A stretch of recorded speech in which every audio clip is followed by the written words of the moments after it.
youngsters, and I'm watching them grow up, and I think, what do I want for them? Yeah. I want them to feel confident in who they are, and so I want to send that message out every day. And are you the oldest in your family? Yes, I am. Can you tell? yes, I am. How old is your youngest sister? 15. 15. Yeah. That's going through a lot of changes at that age. Yeah, it is. And honestly, I'm here for all of it. Here for all of it. And I hope to be a good example, for them. Yeah. That's a good goal. Cool. I appreciate you coming down very much. Thank you so much, Mike. Playing some music for us. And you guys stay tuned to check out the music of Alex Paul. And thank you very much for watching this show. We hope you have a great day. Thank you. All right. I want to thank you so much to Michael Miller and Adam Scott for having me here on the Denton Community Television. I'm going to play a couple of songs for you. I'm going to start with one that I wrote a year ago, and it's called No Pain.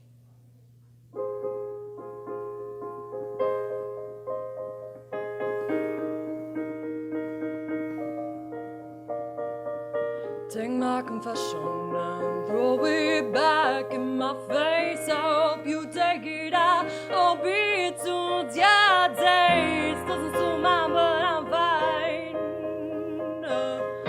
Get the sense of reason sometimes. I just wanna be okay. Just don't want to hate myself in the morning. Just don't want to feel this pain. Just for a little bit, feel no pain. No pain, no pain, no pain, no pain.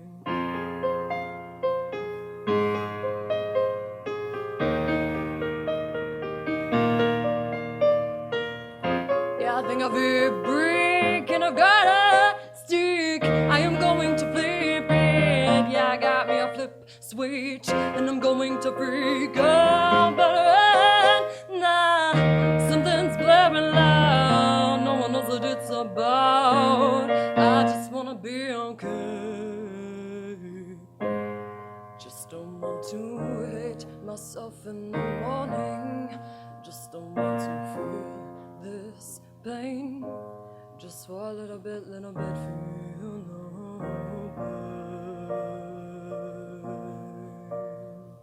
No pain, no pain, no pain, no pain.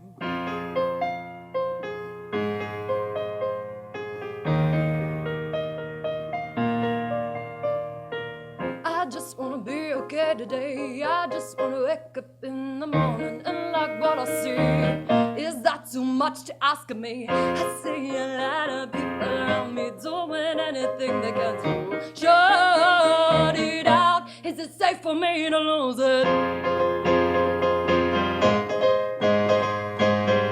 Is it safe for me to lose it?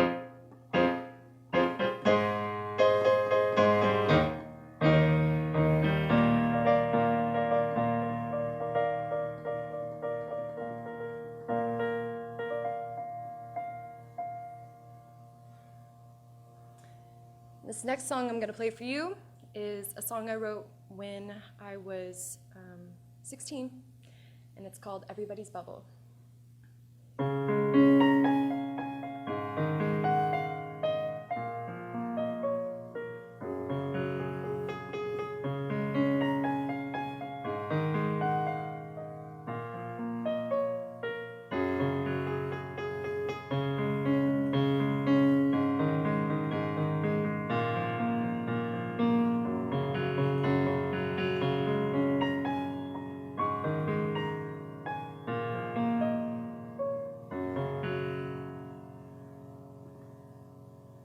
Everybody's overthinking, everybody's being sensitive, everybody's looking for sure ink, everybody's looking to the president, everybody's got the little bubble, everybody's waiting for the green light, and everybody's looking for trouble, but everybody's sitting on the sidelines.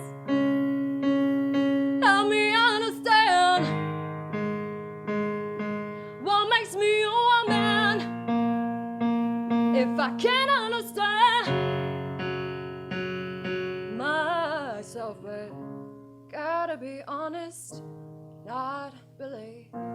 Just dance big and feel real, real pretty, cause finally the world sings real loud. And you're scaring me, and you're scaring me.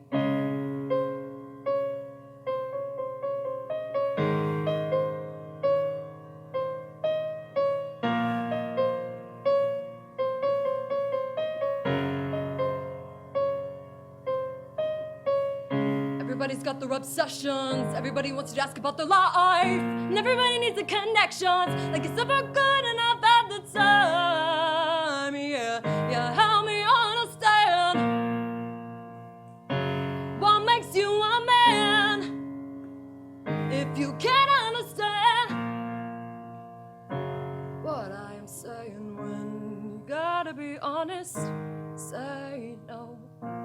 Just dance big and feel pretty and let it show, cause finally the world sings real loud. And you're scaring me, and you're scaring me.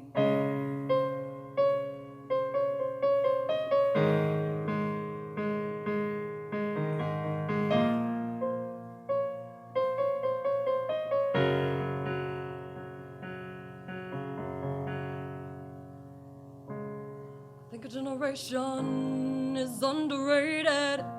Yeah, I say, yeah, me included. I wanna feel alive, I wanna share the sun. I wanna scream just because it's fun. So help me understand what makes you and me one man and man.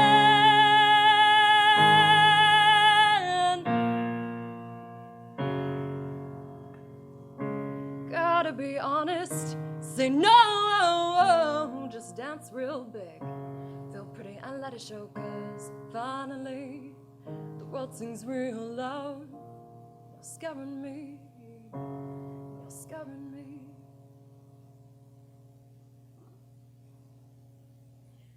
I want to thank you guys again so much for listening. I want to thank the audience of Denton Community Television for having me here today, and it's truly my honor. Thank you so much. This last song that I am going to play for you is a song that I wrote 2 years ago, and it's for all of those double shifts and full-time students that are really hauling it.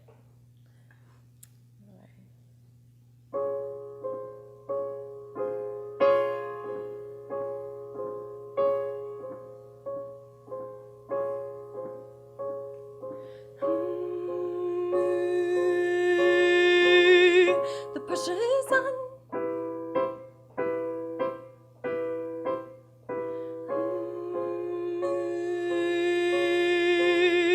The pressure is on.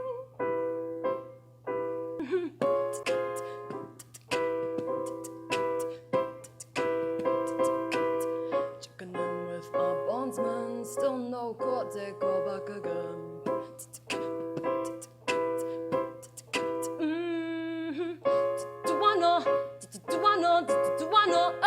Do I know about hustling, hustling, hustling, hustling?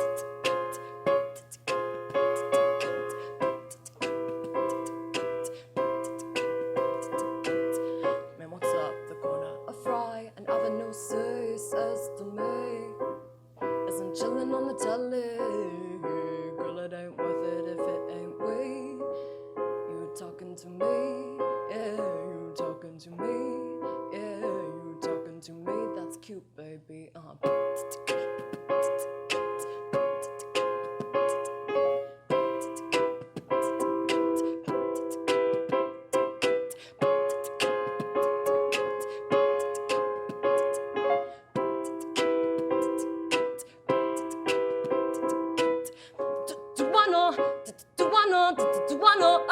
Do I know about hustling, hustling, hustling, hustling, huh? Do I know about hustling, hustling, hustling, hustling, huh?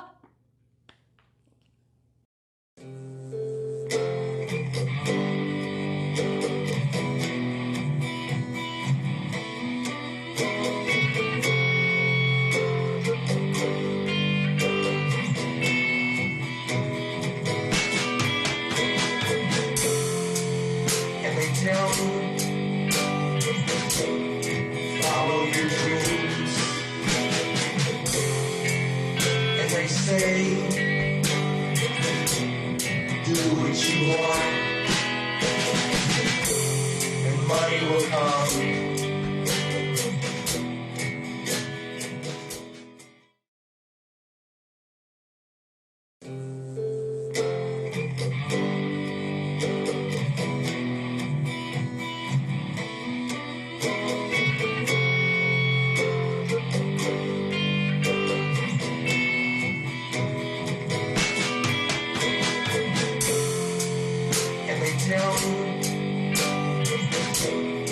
Follow your dreams,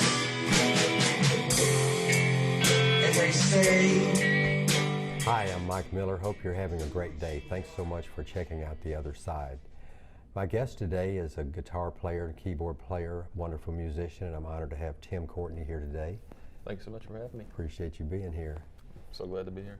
How long have you lived around the Denton area? I moved to Denton 2005, so it's been 2005. 13 years. And I think it was pretty early on that I realized that I'm probably going to stay here. You know, I came down from Buffalo, New York, and when you have the choice of staying here or going back to the snowy winters, the choice kind of makes itself. It really snows up there, doesn't it? Yeah, I've seen some days that, you know, I can try to describe to people that have lived in the South and Southwest all their lives, and I just don't know that they can believe what I tell them. My cousins lived up there, and she used to write letters about how much snow they had. Yeah, I've seen days where I didn't know if someone stole my car, if it was just buried under snow. Fortunately, it was buried under snow. Yeah. And unfortunately, it was buried under snow. Oh, the cars just look like humps along the streets. Yeah, it can get like that in the really bad months. So, you know, I got here and you know, someone put it into perspective early on. They said, yeah, you don't know how much the sun actually shines until you move outside of Buffalo. And I thought, you know what, I'm realizing that really quickly. And so I kind of, you know, moved here and just kind of fell in love with the town, and been here since. But there are a lot of musicians in New York State. I guess you can say that, you know, for any place, which Denton more than anything, that's one thing I notice is it just seems that everyone's a musician. You know, in Buffalo, yeah, there was always, you know, people in bands and Yeah. you know, good music schools in the area. But yeah, I think you can say that pretty much about anywhere. And you know, I could name a list of notable musicians that came from Buffalo, and not all of them classical guitarists like myself, but yeah, you're going to find that anywhere, I think, and it's one of the great things about music is it's just, you know, everywhere. It's Oh yeah. Yeah. Something that brings enjoyment to almost everybody. Yeah, and you know, more so if you can play it and share it with people and entertain yourself. I mean, that's one thing that I've, you know, been happy about is that, you know, I don't need to have a stage to play and enjoy the music I'm making. It just helps because then I can, you know, entertain more people. Oh yeah, yeah. So when you were a kid, you started playing keyboard and then went to guitar and. Yeah, and I was kind of a late comer to music. I was like 15. 15. When yeah. I had had a paper route that I had when I was in grade school and high school, and I think the first year that I had the paper route, I got a bunch of Christmas tips at the end of the year, and I was in an electronics store that, basically an electronics store that had a bunch of keyboards, and I just started playing on one, and you know, I kind of had an itch to play music, and I kind of honed in on that, and you know, I spent my Christmas tip money on this keyboard and toyed around with it for a few months, and then sometime around the following spring I signed up for lessons, and within months I just started to get this itch to play guitar, so I was doing both keyboard and guitar lessons at the same time, and unfortunately, you know, there's only so much time in a day, and if you're spending all that time on guitar, you realize that, okay, I'm not going to stick with this keyboard so much. But you know, I always enjoyed playing it, but I was just drawn to that 6-string instrument that just won't let me out of its grip. So. Do you use various tunings? Oh yeah. You know, like the most common tunings that I use when I play is either going to be standard tuning or what we call drop D tuning, where your sixth string gets lowered down to a D from the usual E note. But I've played some things where I've tuned two strings, like the fifth and the sixth string come down in pitch. But I think the most unconventional tuning that I ever encountered was a piece written for flute and guitar by a former teacher of mine by the name of James Pierkowski. He wrote a piece where 5 of the 6 strings are retuned, and the actual sound of the open strings would give you like what's called an A augmented chord, so it's a very dissonant chord. Oh, really? And he did it to kind of capture the sound of musical influences he had from both North Indian music and Bulgarian vocal music, and it's an odd tuning, and it's a really cool sounding piece that he wrote. But yeah, when you're performing it, you have to explain to the audience, this will be a minute while I tune every string but one. And yeah. Fortunately, they're patient, and so they wait for the end result, and usually it was always a rousing success when I played it. That's great. And in Western music, we have like a 12-note scale. Well, 12 semitones make up the octave, and from that, the major and minor scales are comprised of 8 of those notes, depending on the order that you play them. But like from other parts of the world, like Indian music and Asian, Chinese music, so on, it's different from that, isn't it? Yeah, you can find microtones. Microtones that are used. So like when you're listening to like an Indian musician playing like a sitar, they're gonna get those bends in there and kind of pull some notes sharp or flat. I do a lot of Japanese music with my duo partner, and on the guitar, the one thing that I have to do is I have to bend certain notes flat, because traditionally they would actually be played a little bit flat from what our equivalent scales would be. So, it's something that to the Western ear, you have to explain, yeah, it's going to sound weird when I play this note, but I swear that's what it's supposed to sound like. Yeah. You're expecting to hear it here, and it's just down here. So, and it's interesting to try to transcribe music. Like the music that I've done most with my partner has been arrangements of music for the koto, which is like a zither stringed instrument. Really? With like a movable bridge. So like if you watch a koto player, you'll actually see them from time to time move the bridges to change the pitch of the string. Oh, really? And then the instrument she's emulating on the flute is the shakuhachi, which is a wooden end-blown flute. And what is the name of the duo? Call ourselves Zuo. It's DZUO, and we derived that name because we're both left-handed.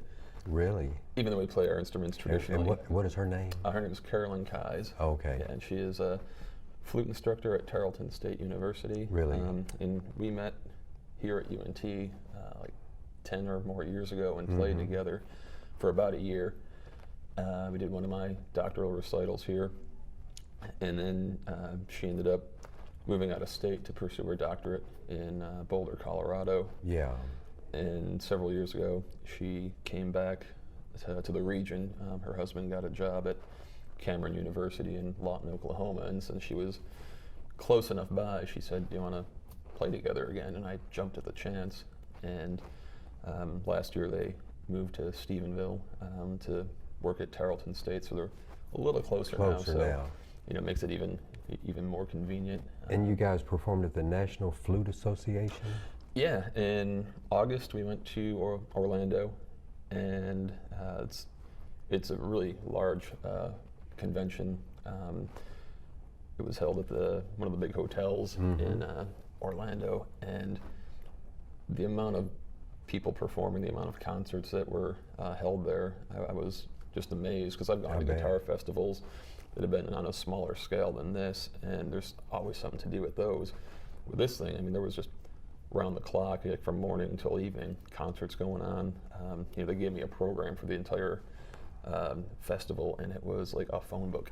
Really? And it was like that thick, and you had to like go through page after page after page. And There are like, so many find your musicians in program. this world, yeah. Yeah, and so it was a really big, honor because Yeah, she had a lot submitted, of exposure. yeah, and she had submitted a proposal the year before for us to go and play when they had the convention in Minneapolis, and it didn't get accepted. And then last year she resubmitted the proposal and it got accepted, and we were extremely happy. And not only do you get to play, but you get to spend a few days in Florida. So Oh yeah, really. that was a nice little addition to the performance. How long of a set did y'all do? We actually just played one piece, about a 13-minute piece, on a program that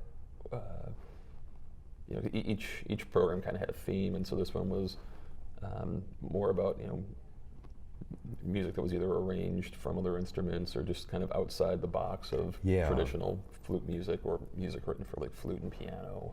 Because you guys were more or less working toward replicating the sound of these other instruments Yeah, and through the flute and guitar. Yeah, and I think there was a lot of people, at least what I heard from some people that were standing outside after the concert, that they heard some people saying, yeah, I didn't know that I was going to like it when it started off, but yeah, it turned out to be really, really great, really interesting, because it didn't sound like anything else probably, Not on the program or on any program of the festival. It's It kind wasn't of something they were tired of listening to. It was so fresh, I guess, and new, yeah.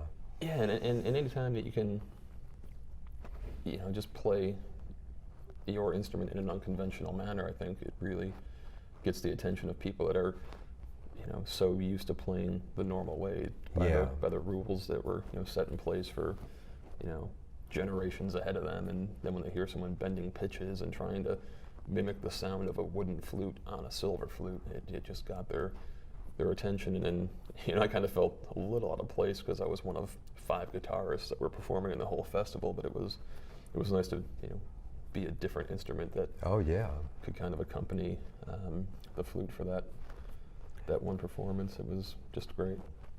And around here locally, you began working with Polly Maynard. Yeah, I've been teaching with Polly's Child Bloom program here for about 13 years. Really? I think I started with her the spring after I moved down here, so like 2006, so a little over 12 years. What age ranges do y'all teach? The Child Bloom program is geared to students between like 5 and 12. Oh, really? So any students that I get at that age are going to be using the Child Bloom curriculum.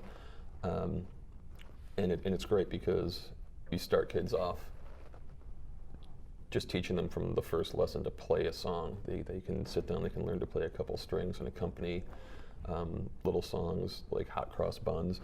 And when you're that age and you come in for your first lesson and you're able to play something right away, that really just makes their day. And is it similar to the Suzuki method? I've never really studied the Suzuki method, really? but Yeah. it is. It's kind of its own method that I would assume has some similarities in getting kids to play. And kids just learn so much faster, usually. And then once they've kind of learned some songs, as Polly says, we teach them by rote at the beginning. There's no note reading. There's none of that. There's just here are the places you put your fingers. Mm-hmm. Here's how it sounds.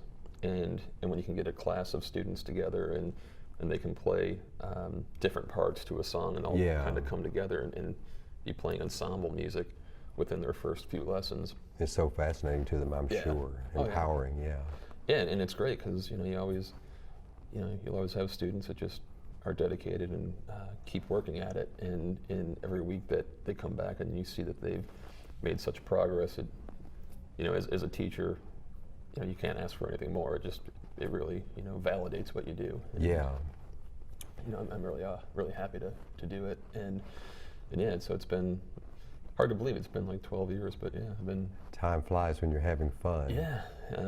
Well, I appreciate you coming down today, and I'm going to save some time for you to play some music for us. And y'all stay tuned to check out Tim Courtney doing some music for you here today. And thank you so much for watching. Hope you have a great day. This is a piece called Un Día de Noviembre by the Cuban guitarist-composer Leo Brouwer.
Alright, this next piece is an arrangement that I made of Tom Petty's Free Fallin'.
This next piece is one that I wrote years ago, before I ever studied classical guitar, and it's called 3994.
This next one is an arrangement of the Beatles' I'll Follow the Sun.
And this last one is a short piece by the Spanish guitarist Francisco Tarraga entitled Lagrima.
And they tell me,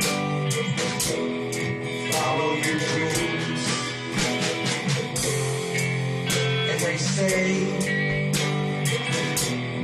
do what you want, and money will come.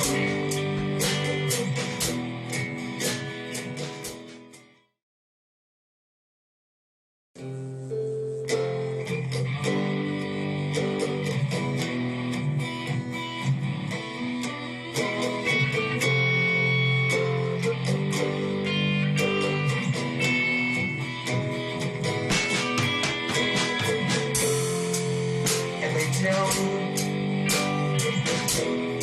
follow your dreams.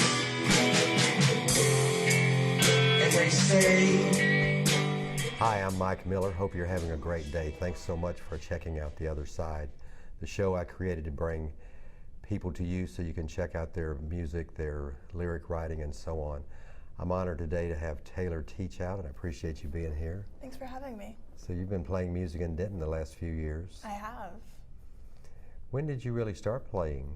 I've been playing music out since I was 14. 14, yeah. Yeah, my friend's vocal teacher told us there was an open mic at the Lighthouse Coffee Bar in Midlothian. Oh, really? Yeah, so I started playing there and getting invited to play different events. You played guitar and sang at that age? I've been That's playing good. guitar since I was 12 years old. 12, yeah. Yeah. What kind of guitar do you play right now? I have a Dean that my dad actually mailed me for Christmas. Really? Yep, got it in the mail from North Carolina. That's nice. Yeah. He was a musician while you were growing up? Yeah, but he's always lived up north. I've always loved music, so I taught myself from a library book when I was 12. Oh, really? Yeah, and then Chord when I'd go, book? it was just this is how you play guitar and Yeah. some basic like hand exercises and then chords, and then I went to visit my dad and he taught me how to read tab and Oh, really? how to hold my guitar correctly because I don't know what I was doing before, but Because you have like a picking thing going on. You have Yeah, like a I riff. love in your- finger picking. Yeah, Yeah. that sounds nice. It almost sounds like a banjo type playing. and I'm horrible at the banjo. You do play a banjo sometimes? A little bit. I play a little bit of Freight Train, Elizabeth Cotton. Oh, really? Yeah. Well, you know what you're doing, yeah. Yeah, I love Elizabeth Cotton. I've never had a banjo, but they're tuned like a violin? Yeah, it's just, I guess I expected to pick it up and be able to play it like a guitar and learn some chords really quick, and it's a whole other thing for me to wrap my head around. Yeah. Yeah, especially that fifth string. I bet that is strange. Yep. But you were compelled as early in life to write lyrics. You could hear words in your mind, and Oh yeah. yeah, I have a binder with everything I've written since I was 6 years old. And I have Really? to sit on it to zip it. that's good. Yeah. Where did you go to school? I went to UNT for a little bit. I was a 17-year-old junior in college. A what? A 17-year-old junior in college. I went to an early college high school. Oh, did you? So I graduated high school with my associate degree and then came to UNT as a junior. And you were just a kid walking around at UNT? Oh yeah, it was definitely too much. So just doing kind of whatever now. The social part was hard, I guess. Definitely. But you could do the academic part. Oh man, I didn't want to do the academic part because the social part was so scary. Yeah. What did you major in? I started out as nonprofit organization management, and then I came back for social work. Really? Yeah. But now I actually work at a nursing home doing activities. That's good. That's really good. Giving back to the community. Yeah. Do you play music for them sometimes? Yes. Do you? Yeah. Yeah. Music therapy. All the that's- time, especially my room-bound residents. I bring my guitar around to rooms and play music and take requests. I and know learn they new enjoy that. songs. Yeah. Yeah, they love it. Lots of smiles and lots of wagged fingers if I've been gone for a while. Oh, really? Yeah, definitely. Yeah, they're waiting for that. They get so tired of just staring at the hallway in their rooms. You know, they're kind of confined, I guess. We do a lot of fun stuff, books, and I made clay out of flour and salt and water the other day, and we did sculptures and stuff like that. We had Yeah. fun. How long have you worked there? I've been working there since February, but my mom's been in nursing homes my entire life, so I've always been running around nursing homes. Yeah. Well, it's a good field, a growing field, I think. Yeah. There are more of us older people that will be there pretty soon. It's definitely growing and changing, but it's definitely inspired my love of music and antiques and just, I don't know, I've learned a lot growing up around elderly people. Oh, yeah, yeah. So who were some of the musicians and artists that you liked when you were growing up? I always loved Elvis. Really? My grandmother in Illinois loved Elvis. Her whole house was covered in Elvis Presley stuff. Do you like Elvis's daughter's music? I haven't listened to any Oh, really? Lisa Marie. Yeah. Yeah. I haven't listened to any Lisa Marie, but I love Elvis, and He had so many good songs, so many kinds of songs. yeah, there's a lot of variety. I've been listening to a lot of Art Garfunkel lately. Oh, really? Yeah, yeah. Just all kinds of stuff. Dolly Parton is one of my favorites. I saw her in concert Did you? a couple of years ago. It's probably one of the youngest people there. She's written some hits that have been redone by so many artists. Yeah, and a lot of people don't realize that. Yeah, and Those are my favorites. Yeah, and she uses alternate tunings, I believe, rather than standard. But even some of her songwriting is really great because it's situations that she's never experienced, and she Really? tells the story so Yeah. well. Is she the one who wrote that song about the bridge? Somebody goes out to the bridge and they jump off or something. I don't think I've heard that one. Oh, really?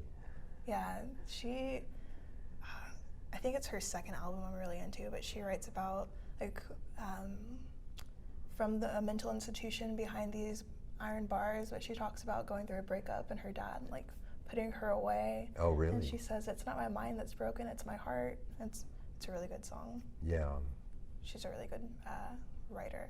she is. Yeah. And Reba McEntire, do you like her as much? You know, I grew up watching the Reba show, but I haven't listened to a lot of Reba's music. She had a show? Yeah. I didn't know that. It was on what was WB. It's on the CW. Oh, is it? Yeah, my residents watch it a lot. It reruns a lot. Yeah.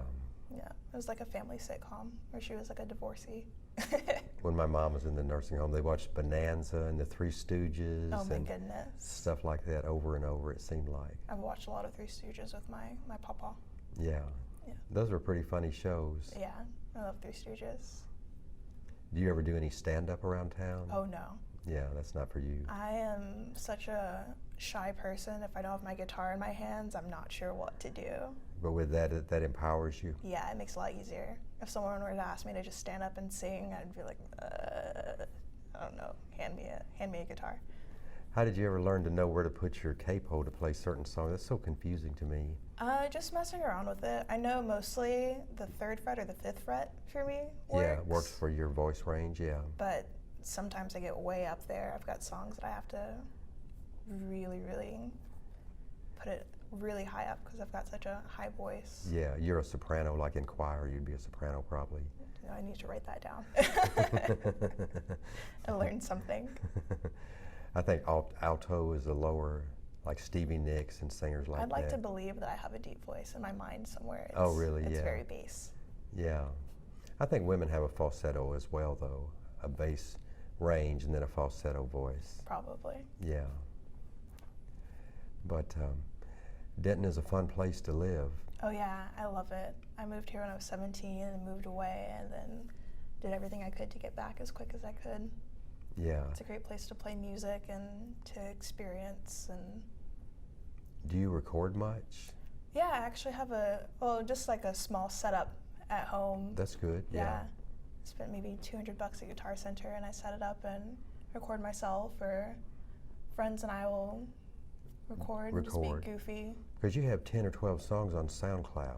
Yeah. Actually, a lot of the stuff on SoundCloud, I just sat my phone down before I had my recording equipment. Oh, really? My iPhone, and Recorded it with your phone? Mhm. It came out pretty good. yeah, you can hear my dog's collar in the background. It's improvised percussion. Yeah. And the Beatles, you like the Beatles. Yes, I do love the Beatles. I grew up working at an antique shop for a while, and part of my job was to play the records and make sure they didn't skip. So we got lots of Beatles in, so I listened to a lot of Beatles. Really? Yeah. And then you learned Rocky Raccoon. Yeah, my dad used to play that for me when I was really little, and actually used to scare me. Yeah. A raccoon shooting people was Shooting like people, yeah. terrifying for me as a child, but my dad thought it was a cute kid song, so now he thinks that's hilarious. Something in the way she moves, you've done a rendition of that. No, I haven't done that one. Oh, the Nirvana, Something in the Way. Oh, Something in the Way, that's a Nirvana thing? Mhm. Oh, okay. Yeah, that's a Nirvana song. Oh, okay. I thought that'd be a good spooky October Yeah. song. I like that, the arrangement that you've done on that. I haven't heard, I guess, Nirvana's version, but Thank you. He's got lots of cellos. It's very full and Oh, beautiful. yeah. Yeah. yeah. And I've heard you do the Rocky Raccoon, and it was some event like it was put on by a film company. They had a horror, that clown movie, you know? Oh, what was the name of it? I feel bad now. It was at Killer's Tacos. Yeah, and you played at that, and played Rocky Raccoon and some of these other songs, yeah. Yeah. And That and Lead Belly and Lead Belly, you do some Lead Belly? Oh yeah, I love Lead Belly. Yeah. There's a place that a lot of my friends are poets, and there's a bookstore in Deep Ellum that is actually out of a apartment that he used to live in. Really? Yeah, so I've got to play there a couple of times, and it's really cool to get to play music where Lead Belly lived. Yeah, Yeah. I bet. I didn't know he lived around here. Yep, he's got the Dallas-Fort Worth blues. Yeah, for a little bit he moved out here. When did he pass away? I think in the 60s. 60s? Yeah. Yeah. As part of that whole, the Lomax recordings. Yeah. Yeah. There was some guy I used to see around. He played around here, and he's passed away. But he played in North Louisiana when I lived over there, and then I saw him playing out here. Sons of Herman, I can't remember, but he toured Russia. I'm so sorry, I can't remember his name right now, but something you said made me think of that guy. But yeah, it's the Dallas-Fort Worth area as well as Denton is a creative area, I think, with a lot of talent here. And Yeah. It's been great. I get to hang out with a lot of poets, and they inspire me to write more and put more thought into what I'm writing, and yeah, it's a great experience. do you think you would like to tour some? Definitely. I've talked to a couple of people about some tours, so Do some festivals out of town and some things like that? yeah, I'm working on it. Yeah. Yeah. Working my job so I can get to my dreams. Well, that's right. You have to have something to finance what you're doing, yeah. Yep. Yeah. A lot of musicians don't believe that. They think they should hang around in the square all day and not work. I tried it, and I couldn't eat, so you gotta do what you can. You gotta fund your dreams somehow. Yeah, rent is so expensive these days. Oh my goodness, especially in Denton. I live in a tiny, tiny, tiny apartment. I've got a loft bed with a desk and a bookshelf under it. Really? And all of my instruments up on the wall, and that's my entire apartment. Yeah. Yeah, that's expensive. Yeah, that's the way a lot of people are doing it. So it's almost like living in New York in ways. That's what it feels like. Yeah. Definitely. But now I know that if I need to live in New York at some point, I could make it work. You're used to it, yeah. Yep. Yep. The colleges just keep getting bigger and bigger. Oh yeah, definitely out here. Rent's going up, UNT's growing. It's all good fun. Yeah, yeah, it's a good place to be. Yep. Well, I appreciate your coming down today and look forward to hearing your songs. And is there anything else you want to say to everybody? Check me out on the internet. Yeah. Come to your shows. Yeah, come to my shows. Come see me on tour whenever I do that. Because you play a couple of times each month usually, don't you? I try to. I Yeah. play as much as people will have me. Yeah, yeah. Yep. Well, thank you guys for checking us out. I appreciate it, and I hope you have a great day, and we'll see you later. So this first song is called I Would Pay. It's about what happens when you date someone with the same name as you.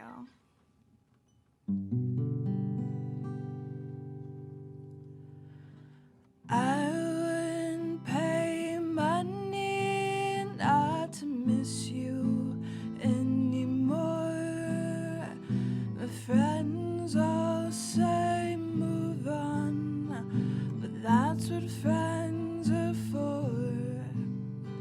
I tell my guitar to take back what it said, 'cause I know how all my words get caught in your head. I would pay money, I would pay money, I would pay money not to think about you. I would pay money, I would pay money, I would pay money not to think about you anymore.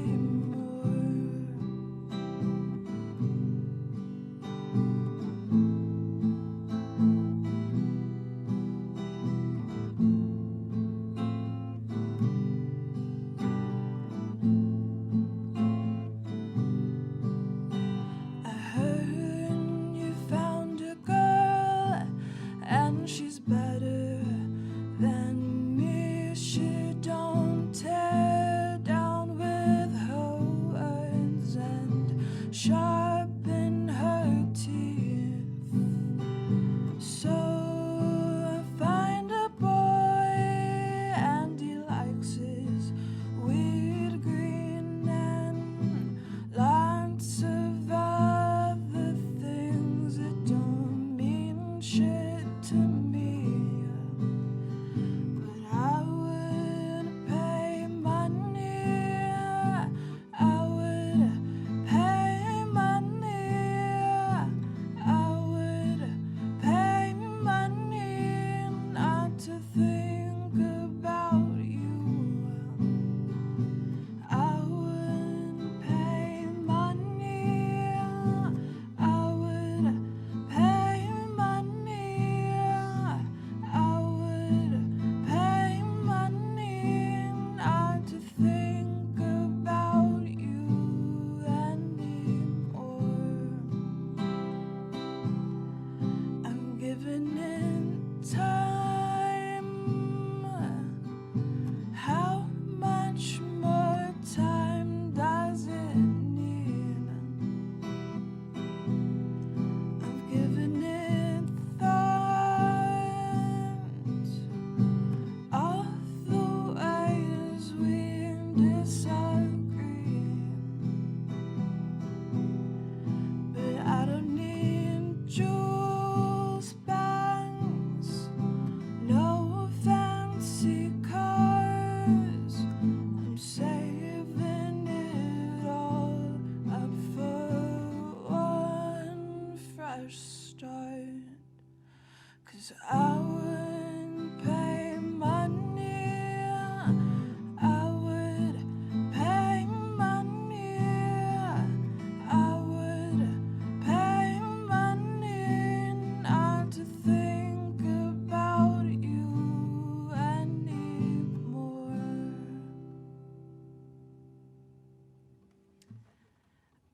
This next song is about a peach. Ooh, if I can play it.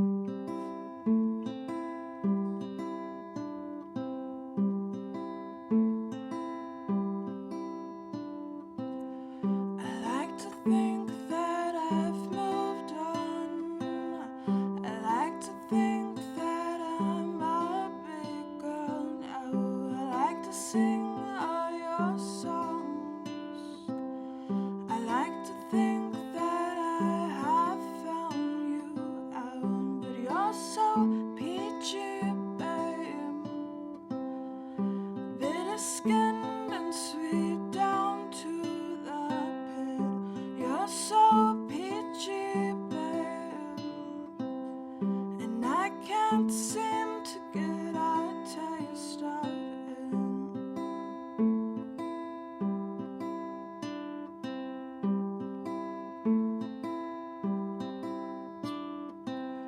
Now quite a few have said they're interested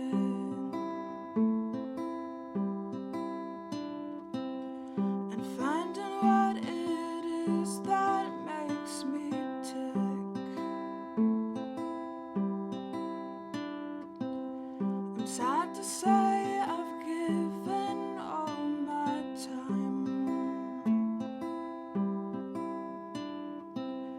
in hopes that one day I could make you mine.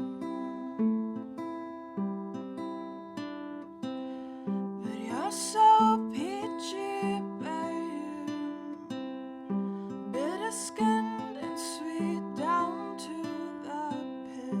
You're so peachy, babe, and I can't seem to get a taste of it. You're so peachy, babe, bitter-skinned and sweet down to the pit. You're so peachy, babe, and I can't seem to get a taste of it.